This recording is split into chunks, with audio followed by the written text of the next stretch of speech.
Hello, everyone.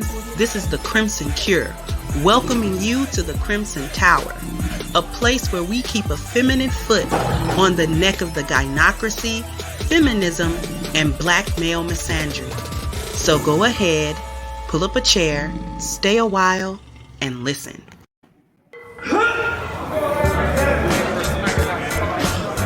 When I'm training for professional competitions, men and women always ask me for advice. To women, I say push yourself harder than you ever have before and go beyond your comfort zone. Focus on your goals.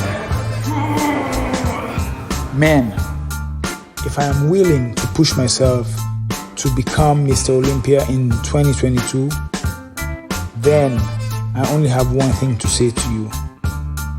Bring your A game. Here we go again.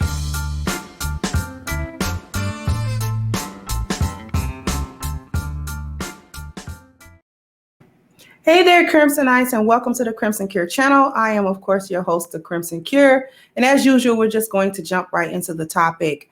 Usually in the morning when I'm working, when I'm driving, I'm listening to the radio, and a lot of times on these morning radio shows, they have advice sections, people writing in, calling in for some sort of advice on situations.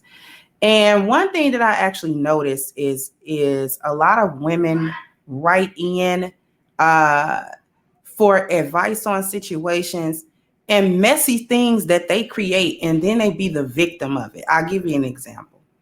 There was one situation where this woman had a male best friend and he was married.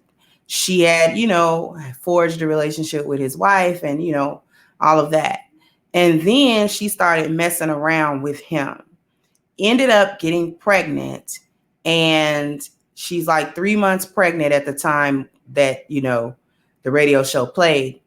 And she was like, well, he said he was going to tell his wife and he hasn't done it yet. And I'm wondering if I should tell her because he's slowing around and he's not doing it.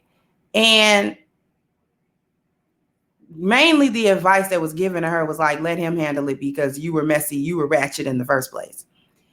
And there are a lot of different examples of that I've heard and sort of seen, where ladies, you will create a messy situation and then be the victim in the situation. And I'm trying to figure out how that works. Like for the example that I just gave, first of all, why would you sleep with a married man? Second of all, why would you get pregnant by this man? Third of all, understanding his situation, why would you go through with the pregnancy? And this is what I'm saying, because I'm not even really an advocate of abortions, but I'm also not an advocate of creating messy situations where I would have to consider an abortion either. Because if you're going to be as messy as sleeping with a married man, which I do not advocate at all, that's treacherous and ratchet in and of itself. The very least you can do is have the decency to use some sort of birth control or contraceptive and make sure that you're not getting pregnant in a situation where you're being ratchet and trifling. Then to go on to decide to keep a child that you know is going to ruin not only him, but this other woman, his wife, that didn't ask for this. She didn't ask you to sleep with her husband and then have a kid by him. And then she was saying in the letter, like the woman is asking her about her child. Well, who's the dad? And, I didn't know you was in a relationship and stuff like that. And she's like dipping and dodging the question because she doesn't want to say your husband is the father of my child, because she know that's going to get her dealt with. So my thing is, ladies, why do you create messy situations and then try to be the victim? Because she was trying to be the victim as in he was doing something dirty to her by not telling his wife that she's pregnant by him.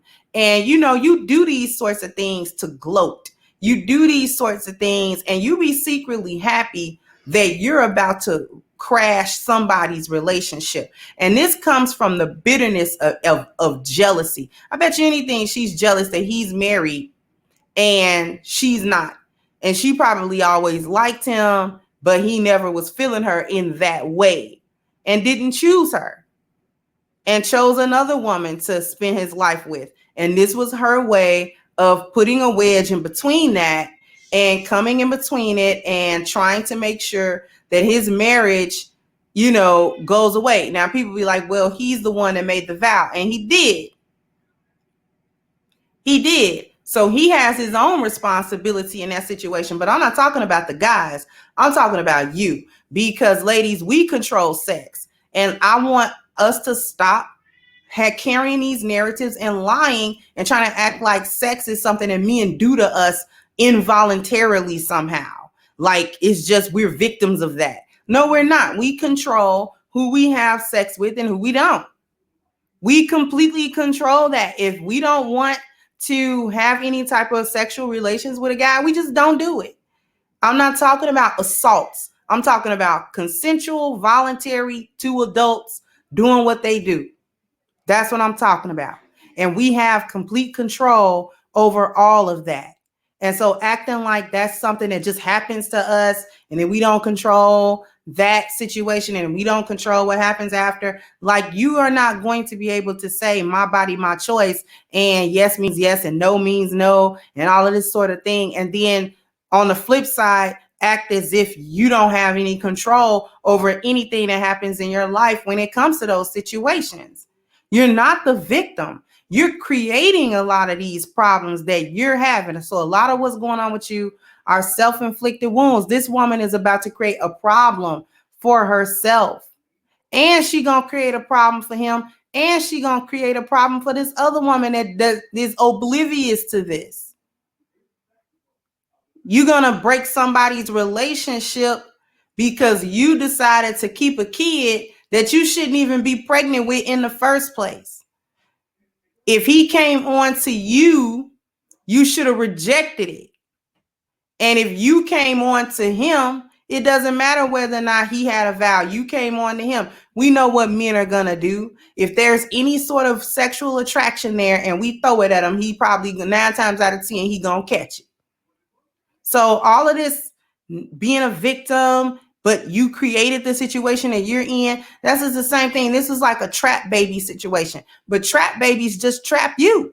You're the only one getting trapped because you're going to have to deal with this dude for the duration of this child being a minor until this child becomes an adult. And then once you accomplish breaking up his family, having a hand in breaking up his family, you're not even going to want to deal with him anyway. You're not even going to want to be his friend because that situation is going to break whatever friendship or bond you have with him. And a lot of times, ladies, you don't have no foresight. You don't think ahead beyond your petty jealousies and your petty desires and your stupid agendas that don't have anything to do with anything that's in reality. Why come you can't just live your life as women and be happy? You got to try to dip yourself and put your 2 cents into other people's situation because you can't get a situation. Like, I'm going to need everybody to knock it off. Knock it off. I'm going to need you to do that. All right. So what I need you also to do is sound off in the comment section. Are you the victims of messy situations that you create, or are you always the victim no matter who creates the situation? So like, share, and subscribe to the channel if you have not. I'm going to go ahead and wrap this up, and I'll catch you guys on the next one. Bye-bye, Crimsonites. Hey, guys, please like, share, and subscribe to the channel and hit the notification bell. And if you've got more to say on the topic, leave a comment down below.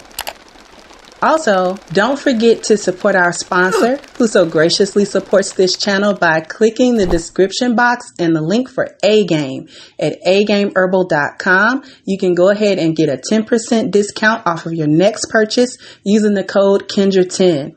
This has been yet another Crimson Cure production, and I'll catch you guys on the next one.